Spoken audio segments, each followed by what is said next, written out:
Boa noite, meus irmãos. Graça e paz a todos. Feliz por estar aqui mais uma vez. As crianças agora com calma podem ir louvar ao Senhor no seu culto, com a linguagem apropriada a elas. Irmãos, nós vamos agora iniciar um momento de pregação da palavra de Deus. Esse é um momento muito importante, onde nós ouvimos o que Deus tem para falar para as nossas vidas. Isso vai ser aquilo que vai direcionar-nos durante a semana. Pastor Roque mandou lembranças, já está tudo bem lá, só não está com acesso à internet direito e carro, mas o resto já está tudo bem com ele. Durante essa semana nós tivemos também um acampamento de carnaval, foi uma bênção, irmão. Pena que alguns não puderam ir, nós sentimos muito a falta de vocês. Teve vacas, vocês sabem, né? Eu não sei até hoje o segredo da brincadeira. O Google também não sabe, tá? E do ponto também, é uma coisa, misericórdia. Ok, meus irmãos, abram suas Bíblias em 1 de Pedro, nós vamos estar dando continuidade à nossa série de pregações nessa epístola. E hoje nós vamos estar falando no capítulo 2, versículo 11 e 12. São 2 versículos que nós vamos ler. Essa pregação, ela é uma pregação preparatória para um momento muito importante na carta de Pedro, aonde ele vai fazer uma série de aplicações. Então, no próximo sermão, nós vamos ver aí um pouquinho sobre a relação do cristão com a política, por exemplo. Na outra, nós vamos ver a questão da relação do cristão com o trabalho.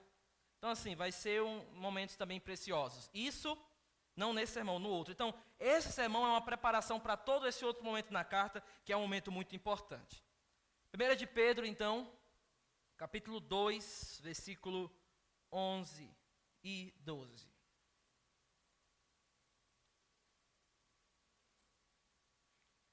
Diz assim a palavra do Senhor: Amados, insisto em que, como estrangeiros e peregrinos no mundo, vocês se abstenham dos desejos carnais que guerreiam contra a alma. Vivam entre os pagãos de maneira exemplar, para que, mesmo que eles os acusem de praticarem o mal, observem as boas obras que vocês praticam e glorifiquem a Deus no dia da sua intervenção. Vamos a Deus em oração, pedindo que Ele nos abençoe e nos dê o espírito correto para ouvir a sua palavra. Deus, nós somos gratos a Ti pelo dia que o Senhor nos deu e por essa semana que se inicia. Nós colocamos as nossas vidas diante do Teu altar para sermos, Senhor, ministrados pela Tua palavra. Te pedimos que o Senhor pastoreie a nossa alma e assim nos direcione para viver para a Tua glória. Durante esse tempo, Senhor, usa esse pregador em todas as suas debilidades, para que a Tua igreja, apesar de nós, apesar de mim, possa ser edificada.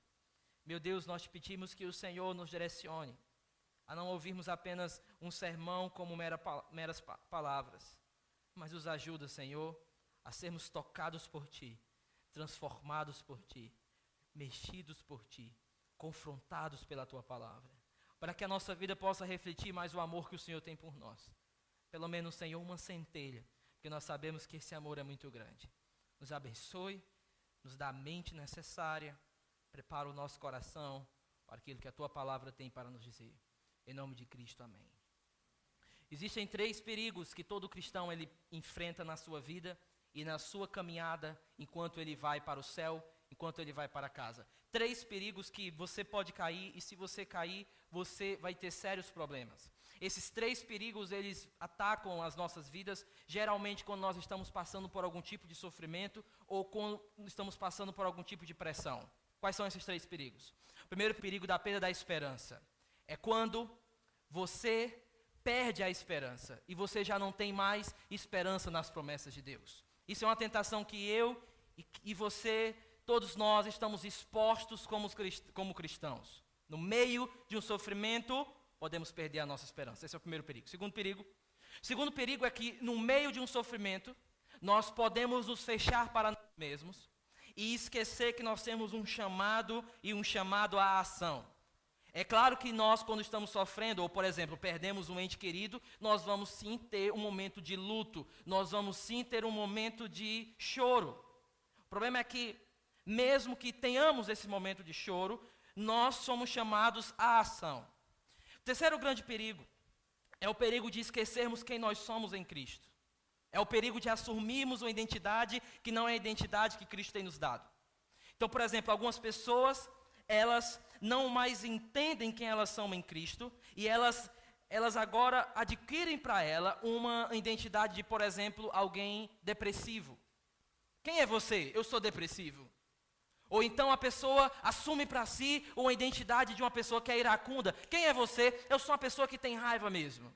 Então ela começa a viver com outra identidade. Então, 3 perigos: perda da esperança, segundo, uma falta de ação, e a terceira, você esquece quem você é. Pedro está tratando dessas 3 coisas na carta.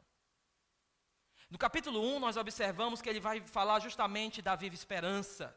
Aquela viva esperança que foi nos dada através da ressurreição de Cristo. Ou seja, ele está dizendo aí, vocês estão passando por sofrimento, mas lembrem da esperança que temos em Jesus Cristo. Segundo, nós não somos apenas consolados com a esperança, segundo Pedro, mas também ele nos chama à ação. Isso foi num sermão que nós tivemos. A partir do terceiro sermão, nós começamos a ver que Pedro, ele começa a construir uma identidade para aqueles irmãos. Essa identidade começa a ser construída porque Pedro deseja nos mostrar que agora em Cristo nós somos outra pessoa. De que aquela velha identidade, ela fica para trás, e agora nós temos uma nova identidade em Jesus Cristo. Por que Pedro está fazendo isso? Porque ele deseja mostrar algo para esses irmãos, e eu acredito que isso é muito importante para a sua vida. Bem, se estivéssemos conversando em aconselhamento, eu diria exatamente o que eu estou dizendo aqui para você. Você precisa escutar o que Pedro tem para lhe dizer. Pedro está dizendo: com a ajuda de Silvano, a quem considero irmão fiel, eu lhes escrevi resumidamente, encorajando-os e testemunhando que esta é a verdadeira graça de Deus. Pense comigo. Por que é que Pedro está dizendo, gente, essa aqui é a graça de Deus? Porque a graça de Deus pode aparecer de alguma forma que eu não conheço. Pode aparecer na forma de sofrimento e ainda assim ser a graça de Deus. Pode aparecer em forma de perseguição e ainda assim ser a graça de Deus para as nossas vidas. Porque a graça, ela não precisa ser sempre confortável. Às vezes é a graça de Deus quando nós estamos passando por certas situações, porque nós precisamos de salvações diárias de nós mesmos. Salvação de quem nós somos. E o que Pedro está nos dizendo é que, veja bem, tudo isso que está acontecendo com vocês ainda é graça de Deus, e eu preciso consolar vocês dizendo, Deus está trabalhando no meio de tudo aquilo que vocês estão passando. Mas para fazer isso, Pedro, primeiro, levanta a esperança em Cristo. Segundo, chama eles à ação. E agora começa a construir uma certa identidade para esse povo. A primeira identidade que ele constrói é quando ele diz, cingindo o lombo do vosso entendimento. Que parece justamente em Êxodo, quando Deus chama o povo a viver para a glória de Deus. Mesma palavra é usada, cinjam o lombo dos vossos entendimentos. Segunda identidade que Pedro forma é a santidade. Ele diz, sede santos, como eu sou santo, e é justamente se referindo ao que aconteceu com Israel quando foi liberto do Egito. Eles não foram só libertos do Egito, eles também foram chamados para serem santos. Terceiro, Pedro também vai falar de uma certa Páscoa. Não a Páscoa feita com animais, mas pelo precioso sangue de Jesus Cristo. E ele está justamente dizendo agora quem nós somos em Cristo. Ou seja, nós somos alguém que somos lavados pelo seu precioso sangue. Pedro também constrói uma identidade e diz, agora nós somos um novo povo. E agora nós participamos de uma nova aliança. Observe, meu irmão, Pedro está construindo a identidade de quem nós somos. Ele também diz que nós somos um novo templo, estamos sendo construídos agora. E por último, a última pregação que nós tivemos, Pedro nos diz que nós somos participantes de um reino de sacerdotes, chamados para anunciar as glórias de Deus. Ou seja, Pedro está construindo para nós uma certa identidade de quem nós somos. Agora você não pode perder o ponto de algo interessante. Quando nós chegamos nesse versículo que nós estamos lendo, Pedro também diz algo que nós somos. O que é que Pedro diz que nós somos nesse verso?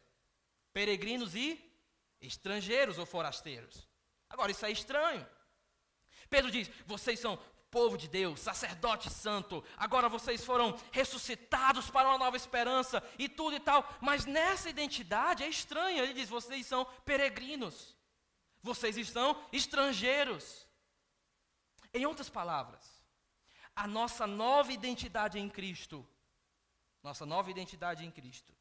nos coloca em tensão com o lugar que nós vivemos, chamado aqui e agora. Em outras palavras, o fato de eu pertencer a um novo povo, e o fato de eu pertencer agora a uma nova aliança, a uma nova cidade, a ter um novo país, me coloca numa relação diferente do mundo, não mais como morador daqui, mas agora como um estrangeiro daqui.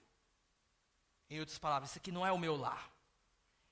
Quando eu recebo uma nova identidade, eu agora sou chamado peregrino desse lugar, porque eu não pertenço mais a esse lugar. Nos coloca numa espécie de tensão.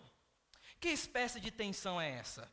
Eu já sou salvo em Jesus Cristo, eu agora faço parte de uma nova aliança, eu agora fui ressuscitado, enquanto eu estava morto dos meus pecados, agora eu faço parte de um novo povo. Por outro lado, eu ainda não cheguei na plenitude daquilo que eu fui chamado a ser. Eu ainda não cheguei naquele lugar aonde eu não vou ter mais o problema chamado pecado. Ao contrário, eu ainda estou caminhando até lá. Por que é uma tensão? Porque é uma tensão entre o que nós já somos em Cristo e aquilo que ainda não somos em Cristo. Nós já pertencemos à cidade celestial, mas ainda estamos a caminho da cidade celestial. Ou seja, nós vivemos entre eras. E essa tensão entre eras me diz uma coisa. Me diz o quê? Diz o quê, Luiz? Me diz que eu fui liberto do poder do pecado, mas eu ainda não fui liberto da presença do pecado. A tensão me diz, então, que por mais que eu tenha sido já liberto do domínio do pecado, eu ainda não fui liberto da presença do pecado. Em outras palavras, se você não entender isso, você não vai entender que nós vivemos numa tensão e você vai se frustrar. Se frustrar primeiro consigo mesmo. Por que consigo mesmo? Porque você vai olhar os seus fracassos e tentações como alguém que acha que é imune a essas coisas. Não, eu sou crente, meu irmão. Eu sou blindado, eu posso me colocar em qualquer lugar de tentação e eu vou me sair dali. José é um fraco, meu brother. Eu perto daquela mulher lá, eu tinha dado, era um bicudo na cara dela. Imagina, o crentão. Por quê? Porque eu sou crentão. Pecado, sei nem o que é isso.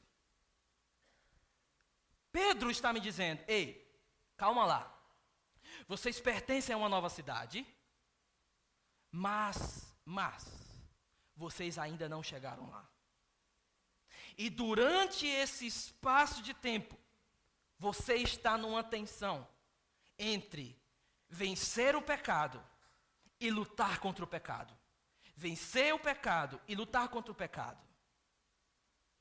Ou seja, se você não entender que você estará a caminho, você vai fazer do seu lugar de passagem o seu lugar de destino.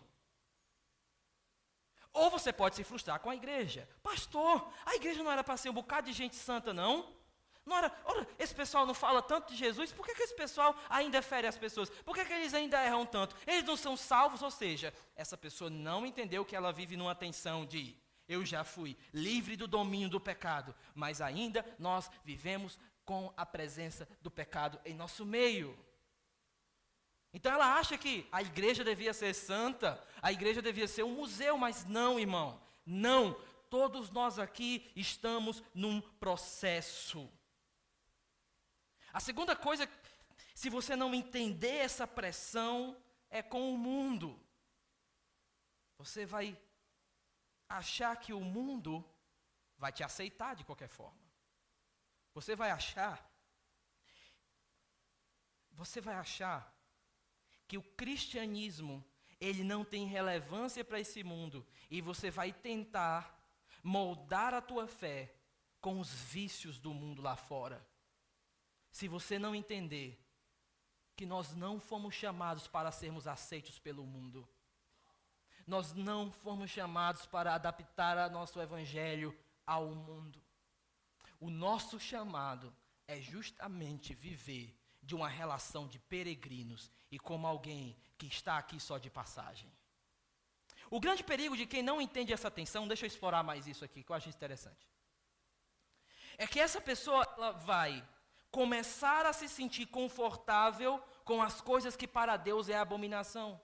Se você não entender que você está num processo e você está lutando contra o pecado, você vai começar a olhar certas coisas do mundo e vai dizer, não tem problema nenhum. Não tem problema nenhum construir uma família e destruir por qualquer coisa. Não tem problema nenhum eu me juntar com a mulher, eu me casar e depois separar. Não, é só isso que acontece lá fora, por que eu não posso fazer? Ou seja, essa pessoa, por não reconhecer a tensão que ela vive, o que ela vai fazer? Ela vai começar a achar normal certas coisas que acontecem lá fora. E não é isso que todo o sistema que nós vivemos nos empurra?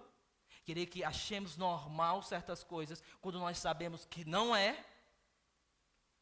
Em outras palavras, nosso novo status nos coloca numa relação diferente com o mundo.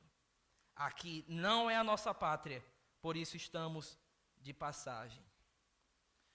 Agora entenda uma coisa.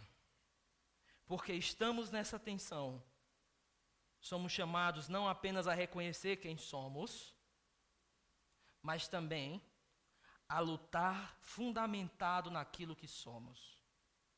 Deixa eu dizer uma coisa. Quem você é em Cristo? Você não é chamado a lutar simplesmente. Você tem que ter uma consciência de que, se agora eu tenho um novo status em Cristo, eu vou lutar contra o pecado baseado naquilo que nós somos. Daquilo que eu sou em Cristo. Veja agora, olhe comigo no verso 11 mais uma vez. Pedro diz, como estrangeiros e peregrinos, eu insisto com vocês. Agora, o que ele insiste? Ele insiste para que as pessoas se abstenham dos desejos carnais. Há uma insistência por parte do autor. Agora, que insistência é essa? Essa é uma insistência que, para mim, lembra justamente esse outro versículo. No versículo anterior, que nós já pregamos, vocês se abstenham dos desejos carnais que guerreiam contra o alma. Esse é agora. Agora, livrem-se, pois, de toda a maldade, de todo o engano, hipocrisia, inveja e toda espécie de maledicência. Ou seja, naquele sermão, no início do capítulo 2, Pedro nos chama a livrar-nos. Aqui é se abster. Mas parece que ele continua falando sobre a mesma coisa, porque ele continua dizendo, eu insisto que vocês se livrem ou se abstenham desses inimigos. Se você lembrar comigo, esse sermão que eu preguei chamado Os Inimigos da Nossa Missão, o chamado ali era se livrar de todos esses rapazes aqui. Maldade, engano, hipocrisias, invejas, maledicências. Agora, quem são esses inimigos aí? Vamos lembrar. Quem são a maldade? Eu falei que a maldade é aquela manifestação do pecado que deseja o mal do outro. Aí você diz, pastor, eu sou bom demais, eu não desejo o mal de ninguém não, você é louco? Não, peraí. Pedro está dizendo que isso é algo que mora no nosso coração. Todos nós temos uma capacidade de desejar a destruição do outro. Todos nós temos a capacidade de destruir, seja a reputação do outro, seja qualquer coisa do outro, se esse outro nos atrapalhar durante o estabelecimento do nosso próprio reino pessoal. O que é o engano? O engano é justamente como o pecado se manifesta. O pecado nunca vem de uma maneira aberta, ele sempre vai procurar te enganar. Não tem problema você fazer isso. Não tem problema você fazer aquilo. Isso é besteira, ou seja, ele sempre vai trabalhar na natureza do engano. O outro é a hipocrisia. A hipocrisia é aquele sentimento de ter uma vida privada diferente de uma vida pública. Requerer das pessoas algo na vida pública que ele não faz na vida privada. Agora, o que é a inveja? A inveja é o desejo... Na verdade, deixa eu definir assim.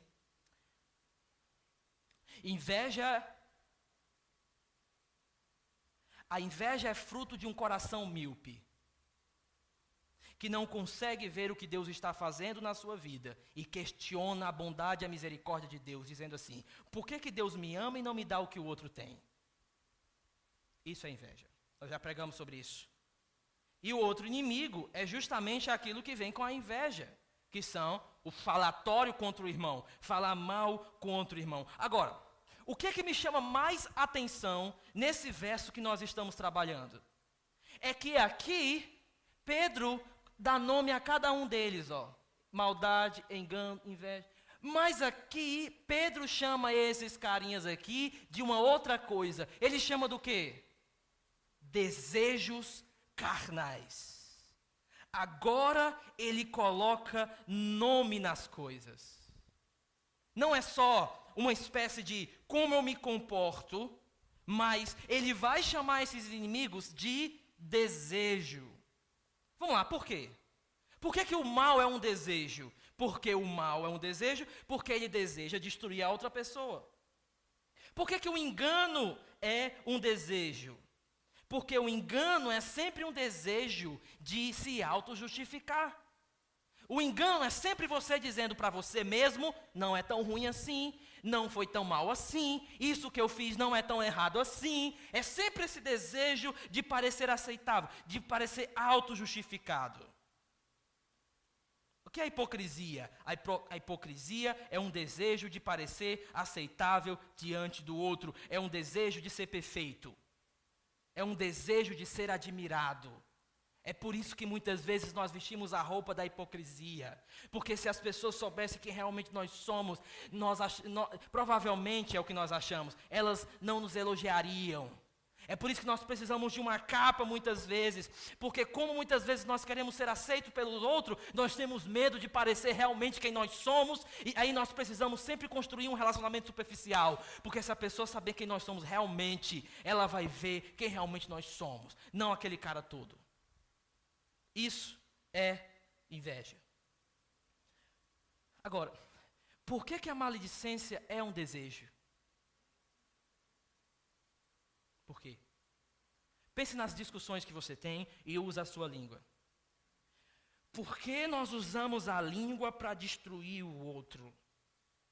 Por que aquela pessoa que nós deveríamos amar, nós guerreamos contra ela usando as armas da nossa língua? Por quê? Porque isso é um desejo, é o desejo de sempre estar certo e de sempre ganhar. Deixa eu lhe dizer uma coisa. A nossa guerra é uma guerra de desejos, uma guerra de demandas. E não somente desejos ruins, não somente desejos pecaminosos, mas também desejos ordinários. Desejo de ter coisas que nós sabemos que não era para estar como prioridade na nossa vida e nós colocamos como prioridade. Em outras palavras, Pedro está dizendo: ei, como peregrinos e forasteiros, vocês precisam lutar. Lutar contra o quê, Pedro? Contra o pecado?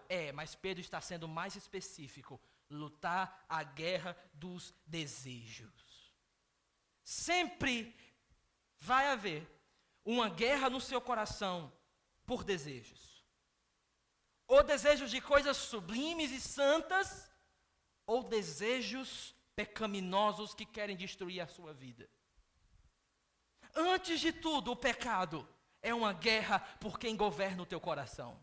Porque se o desejo ganhar o teu coração, ele ganha a forma que você anda. Se o desejo ganhar o teu coração, ele ganha o teu pensamento, ele controla os teus pensamentos. É por isso que Pedro chama os inimigos agora, mais na frente, de desejos. Por quê? Porque todos esses inimigos aqui, na verdade, eles estão lutando uma mesma guerra, a guerra dos desejos. Agora deixa eu dizer uma coisa. Por que é uma guerra? É uma guerra. Por que é uma guerra, gente? Porque os desejos querem ganhar alguma coisa. O que é que os desejos que guerreiam contra a nossa alma querem ganhar? Controle da nossa vida. Desejos pecaminosos querem te controlar. Eu lembro de uma história, deixa eu chamar esse cara de James. Que nome é esse? Tiago em... James, é porque João é muito, né? Tem alguém chamado James? Ok, posso dar o exemplo. O James, ele, certa vez liga para um outro pastor, e ele diz o seguinte: pastor, eu destruí a minha família. Naquele momento, o pastor que ouviu ficou em silêncio, porque a família de James era uma família modelo em toda a comunidade. Ele era um pastor já bem conhecido. Aí o pastor ouviu ele falando, ele perguntou, mas James, o que foi que aconteceu? E ele disse, eu acabei com minha família, eu traí a minha esposa, eu destruí o meu ministério, e agora eu estou acabado. E a única coisa que ele perguntava ao pastor que estava ali ouvindo é, pastor, aonde eu errei? Aonde eu errei? E o pastor disse a ele, você não lutou a guerra dos desejos. Não é que nós não vamos ter guerra ou guerras. A guerra, ela é presente. A questão é, você está lutando ou você está deixando os desejos controlarem a maneira que você anda, que você pensa, que você trata o outro? A falta de noção que você está em guerra tem feito os desejos pecaminosos ganharem espaço de tal forma na nossa vida que ele já tem destruído muitos lugares da nossa vida, porque nós não entendemos que antes de tudo nós temos uma guerra dos desejos em nosso coração, por controle da nossa mente, porque quando controlar a nossa mente, vai controlar a maneira que nós tratamos as outras pessoas. Nós vivemos uma guerra pelo nosso coração. Desejos desenfreados estão nos matando. E sabe qual é o terrível disso? Você quer perceber uma pessoa quando ela está deixando os desejos pecaminosos ganharem espaço no coração dela? Você quer saber qual é a característica dela? Ela vai justificar as coisas mais loucas que ela faz. Você vai conversar com a pessoa e diz, meu irmão, isso é errado. Não, isso não é errado não. Mas como não é errado fazer tal pra... Não, não é errado não. Ou seja, os desejos já ganharam tanto espaço no seu coração que ele já começa a chamar de sabedoria aquilo que era para ser chamado de loucura. Nós precisamos, e eu digo por mim, imediatamente sondar o nosso coração e perguntar para nós mesmos o que nós temos chamado de sabedoria, que na verdade é loucura.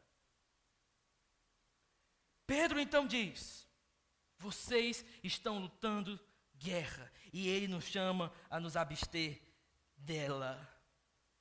O que seria se abster?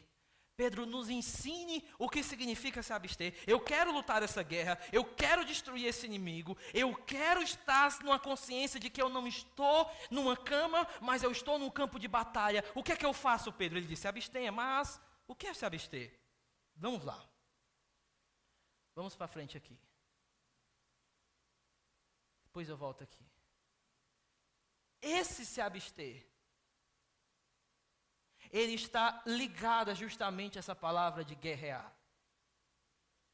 Ok. Se nós não nos abstermos, nós vamos ceder e os nossos desejos pecaminosos vão ganhar a guerra. E o que é que vai acontecer? Voltando aqui. Primeiro, esses inimigos do nosso coração vão destruir a comunidade onde nós estamos. Segundo, eles vão matar a nossa fome por Deus. Foi isso que a gente viu naquela outra pregação. E agora, esses desejos pecaminosos, que são os nossos inimigos, se eles ganharem espaço, eles vão controlar a nossa vida e acabar com a nossa nova identidade em Cristo. Mas vamos lá. O que significa se abster? Quando nós voltamos a alguns versos, no verso 13... Pedro diz, portanto, estejam com a mente preparada, prontos para a ação. Sejam sóbrios e coloquem toda a esperança na graça de Deus. Quando eu preguei esse texto, você pode ver, ele está no canal da igreja, eu disse que está com a mente preparada, em algumas versões cingir os lombos do vosso entendimento. O que seria esse cingir os lombos do vosso entendimento? Era justamente quando o homem pegava aqui essa parte aqui da roupa dele e prendia na cintura dele. Por que ele fazia isso? Para ele correr com mais mobilidade, para ele lutar com mais mobilidade, porque aquilo poderia atrapalhar e fazer com que ele caísse. Pedro está dizendo nesse verso 13, estejam preparados, ou seja, cinjam os lombos do vosso entendimento. Como, Pedro? Bem aqui, sendo sóbrios e colocando toda a esperança na graça de Deus. Se você ainda lembra do que eu preguei quando eu disse ser sóbrio, eu levei esse texto no contexto onde Jesus diz o seguinte, aonde estiver teu tesouro ainda vai estar o teu. Nesse mesmo contexto, agora preste atenção, nesse mesmo contexto Jesus diz assim, cinjam os lombos do vosso entendimento. Veja. A ordem de Jesus de cingir os lombos, eu acredito que Pedro estava lá, ele estava ouvindo o que Jesus estava dizendo, está ligada com cuidado com os tesouros do teu coração. Por que cuidado com os tesouros do teu coração? Porque eles podem te deixar embriagados e não sóbrios. Como é que nós lutamos contra os nossos desejos? Como é que nós podemos lutar efetivamente contra eles? Para Pedro, é estar com a mente preparada e sendo sóbrio. Para Jesus, ser sóbrio é colocar o coração nas coisas do alto e ter o desejo das coisas do alto. Quando os tesouros do meu coração tiram o lugar que era para estar o tesouro maior chamado Evangelho, eu começo a ceder na guerra dos desejos. Quando o que é mais importante na tua vida é o teu filho, é a tua casa, é o teu namorado, é o teu trabalho, quando isso é o mais importante, você já começou a perder a guerra dos desejos. Por quê? Porque ser sóbrio é não deixar se embriagar com as coisas do mundo e colocar claro e limpo em primeiro lugar o que tem que estar no primeiro lugar. Porque se o Evangelho e Deus não estiver no primeiro lugar, os teus desejos pecaminosos vão ganhar cada vez mais espaço e vão tirar a tua mente das coisas que realmente importam. Alguém pode dizer, não, pastor, mas o Evangelho é muito importante para mim. Você não entendeu o ponto. Existe uma guerra no nosso coração de sempre tirar o Evangelho em primeiro lugar das nossas vidas. É uma luta diária, meu irmão. É uma luta do agora. É a tua atenção que pode estar sendo capturada por qualquer outra coisa e não o Evangelho que já pode estar mostrando o seu coração. É uma guerra diária que nós vivemos. Agora, nós não podemos perder essa batalha por colocar em primeiro lugar coisas que deveriam estar em segundo lugar. Quando os nossos desejos nos convencem de que algo é valoroso, de que algo tem valor mais do que o Evangelho, nós já começamos a perder o controle da nossa mente. Lembra da história do James? Qual foi o meu erro, pastor? Você parou de lutar a guerra dos desejos, que é a guerra da prioridade no nosso coração. Quando os teus desejos te convencem, marido, que ganhar uma discussão da sua esposa é mais importante do que uma conversa e um amor pela tua esposa, nós já começamos a ceder à guerra dos desejos. Quando o nosso coração começa a olhar as coisas materiais, um carro é mais importante do que o evangelho, a gente começa a tirar dinheiro que nós não temos para cobrir um luxo, simplesmente porque nós colocamos coisas em primeiro lugar que não deveria estar em primeiro lugar. Quando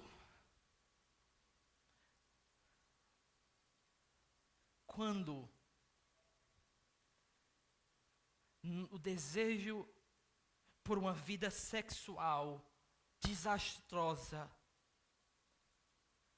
pornográfica, supera o desejo de uma vida sexual santa dentro do casamento, você já começou a perder a guerra dos desejos. Nós não necessariamente sempre ganhamos, mas como crentes, sempre estamos lutando. Sempre estamos lutando.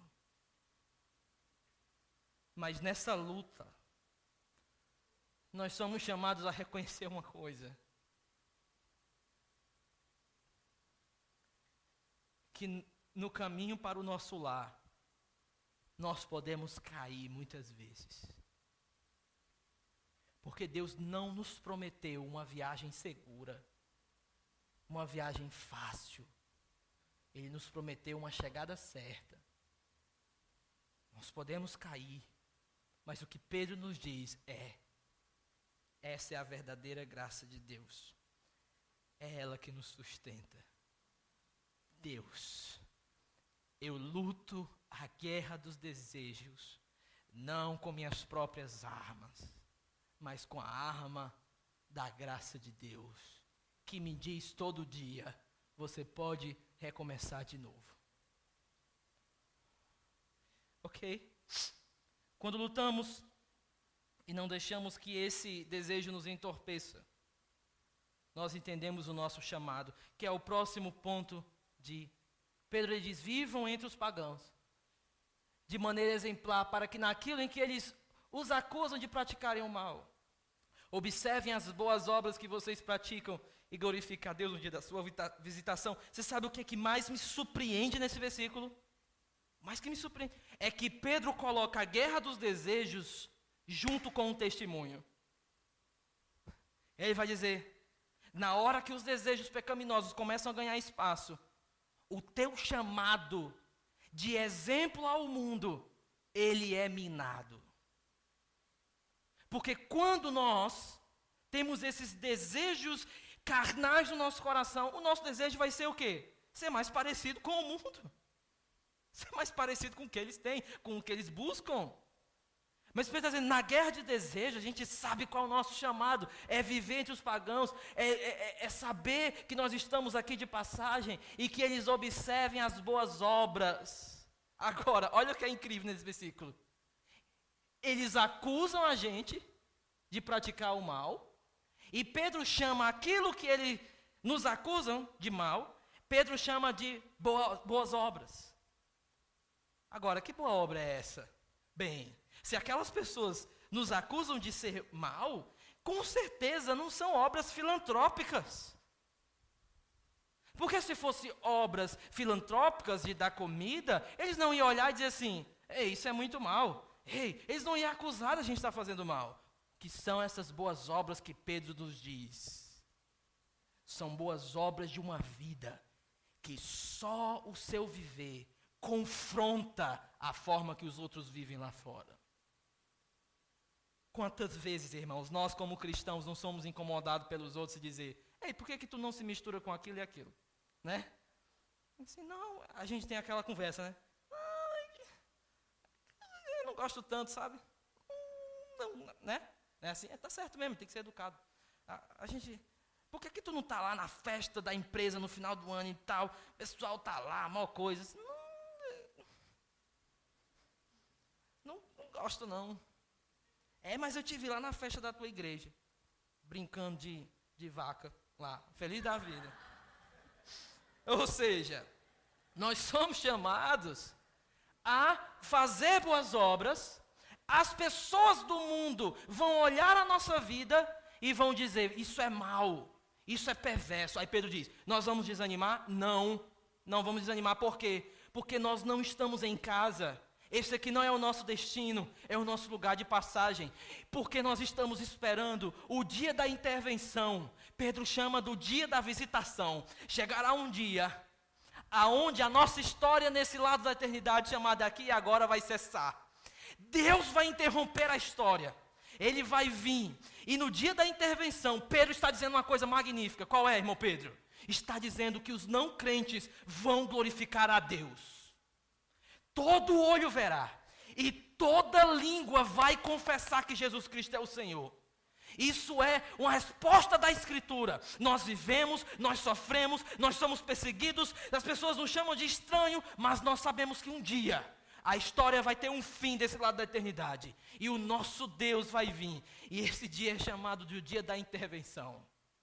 Nós não acordamos o dia achando, dizendo, mais um dia. Nós acordamos o dia dizendo, estamos mais próximo daquele dia.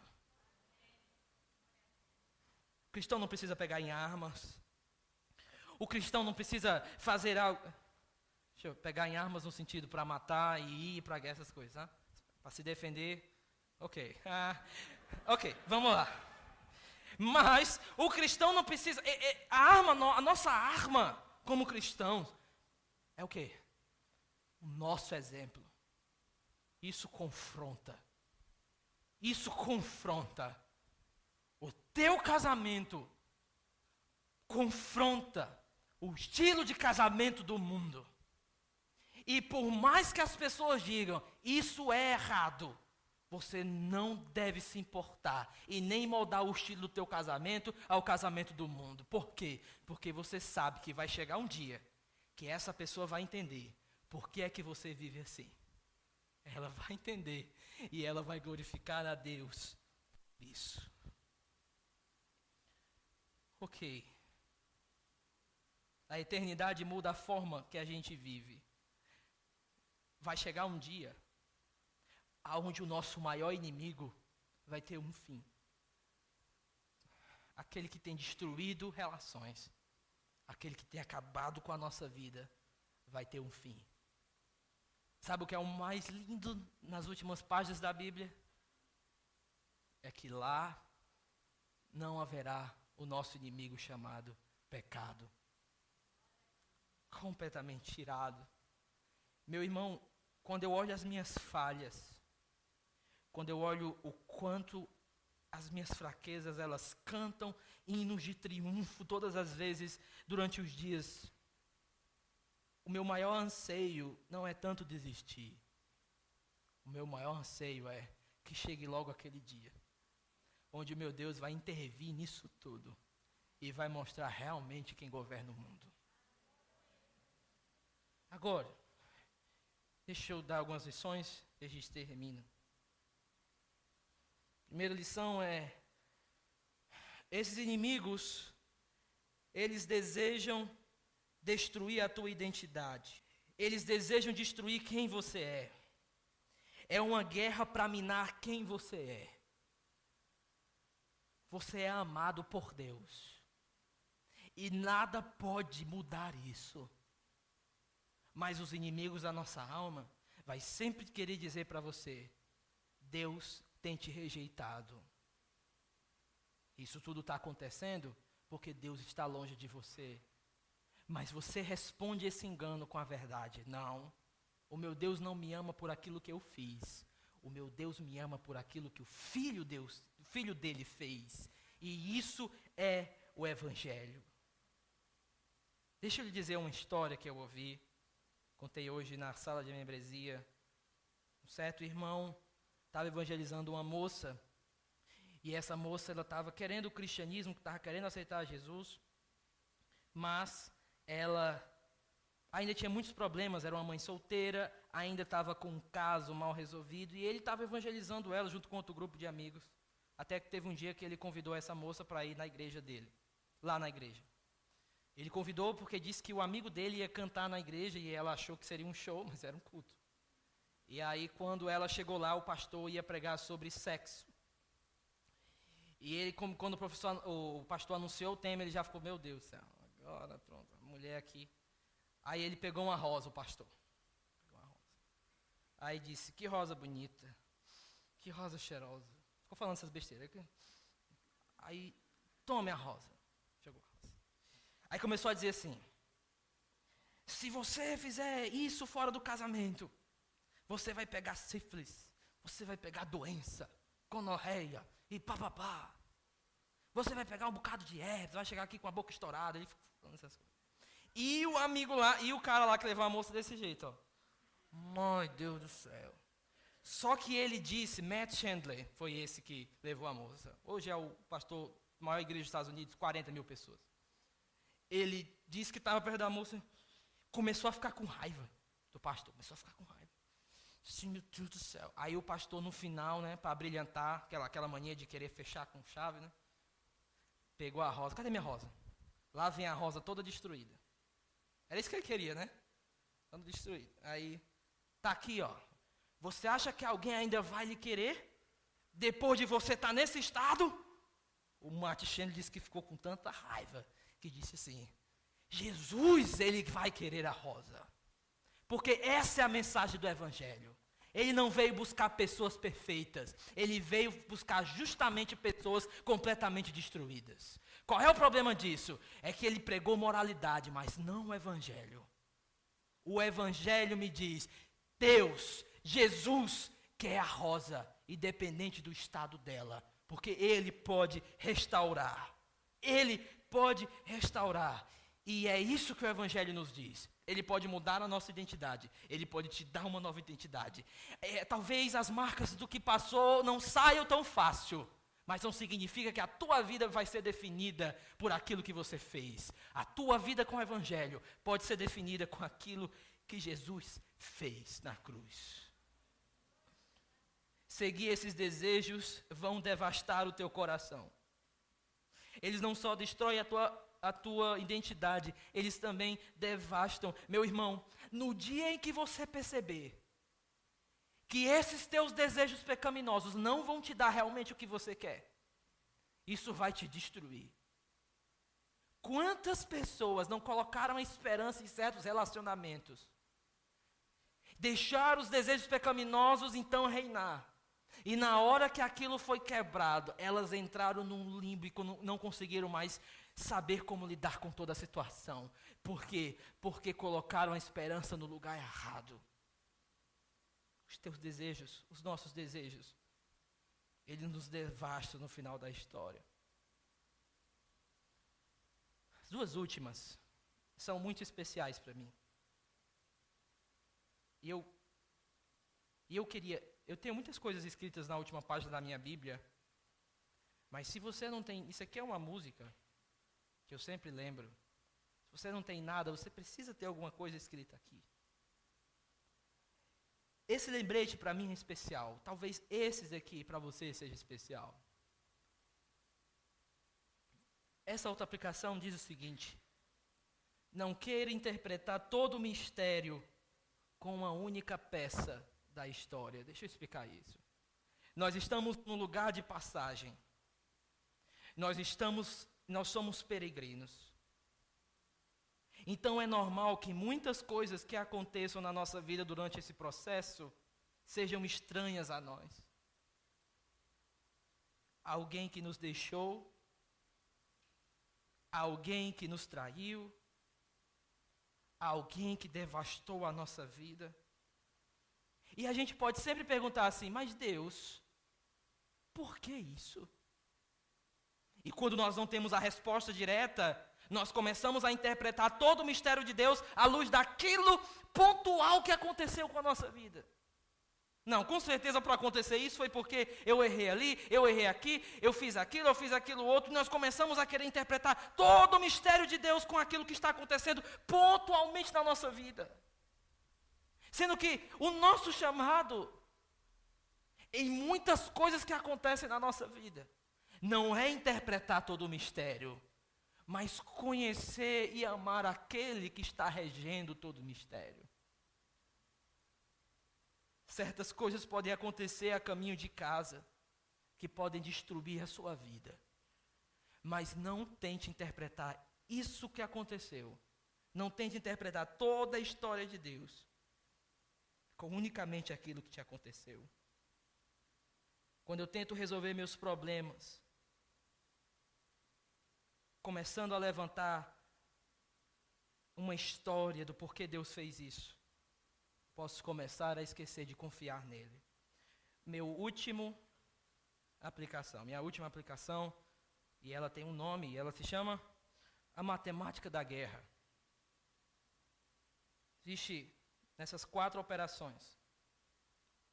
Durante a guerra dos desejos, lembre-se dessas 4 operações. Durante a guerra dos desejos eu posso somar. Somar o quê? Eu posso somar preocupações com a minha reputação. Eu posso querer somar algum plano humano, alguma coisa àquilo que está me acontecendo.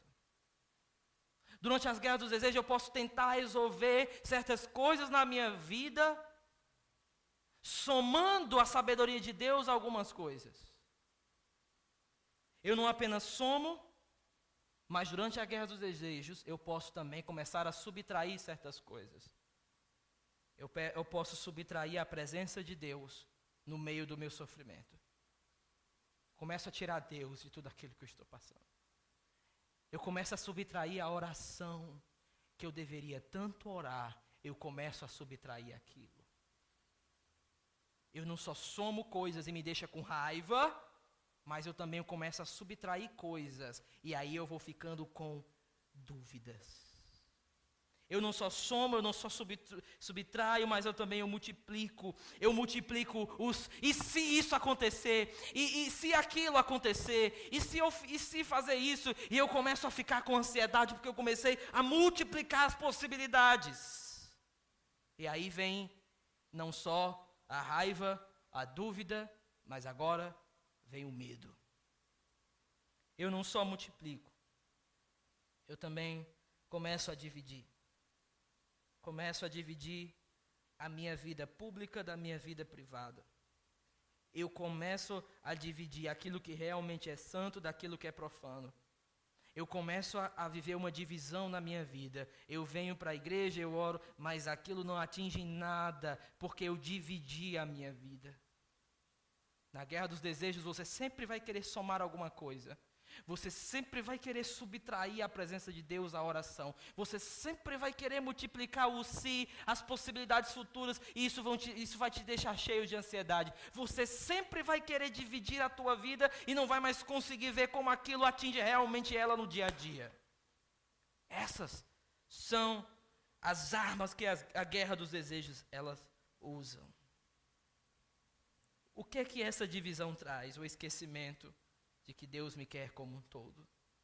Qual é a nossa esperança na guerra dos desejos? A nossa esperança é o Evangelho. É pregar o Evangelho para nós todos os dias.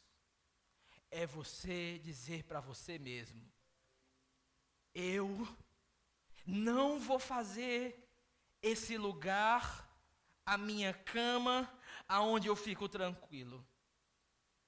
Eu vou ter uma consciência de que a minha peregrinação nessa terra é consenso de que eu sou um soldado de Cristo. E eu tenho uma guerra para lutar no meu coração todos os dias. A minha pergunta não é se você tem guerra. Nós todos temos guerra. A minha pergunta é: você está lutando ou já começou a ceder? Confie na graça de Deus. Quando você quiser somar algo, não some, confie nas promessas.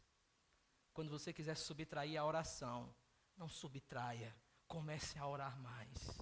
Comece a lançar sobre Ele todas as suas ansiedades. Comece a dizer para você mesmo: Ele tem cuidado de mim. Não multiplique os sis, não multiplique os pode ser, não multiplique os e se isso acontecer. Não faça isso. Deixe o amanhã para aquele que é dono do seu amanhã. não queira dividir a sua vida. Que esse culto traga você a uma consciência da guerra. E que você saiba que você não luta com as suas próprias forças, mas com a graça que restaura, a graça que transforma e a graça que é liberada por meio de Jesus Cristo, nosso Salvador. A nossa única esperança para não perder essa guerra é porque nós pertencemos a alguém chamado Jesus Cristo, nosso Senhor. É assim que nós colocamos a nossa vida diante do teu altar, Senhor. É assim que nós nos humilhamos e dizemos, Senhor, que nós temos lutado contra os nossos inimigos, na verdade, como amigos e não como realmente inimigos.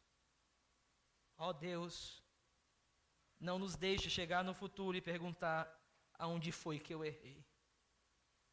Mas nos ajuda, Senhor, ao nosso hoje, ter a profunda consciência, Senhor, de que essa guerra que nós somos chamados a lutar é uma guerra da graça de Deus que está dentro dos nossos corações, batalhando conosco dia a dia. Muito obrigado, Senhor, porque a tua graça nos basta. E é ela que aperfeiçoa o poder de Deus nas nossas fraquezas. Meu Deus, no campo de batalha, muitos hoje aqui podem estar prostrados, mas que a tua graça restaure a sua esperança. Mas que a tua graça restaure e ensine a eles a somar somente as tuas promessas, a subtrair somente as ansiedades, a multiplicar somente a esperança e a dividir somente aquilo que realmente quer tomar lugar quer ficar em primeiro lugar da nossa vida. Meu Deus, a nossa oração é a oração de alguém que pede desesperadamente que o Senhor nos ensine a lutar essa guerra com a força daquele que é o nosso general. Em nome de Cristo, amém. Ok.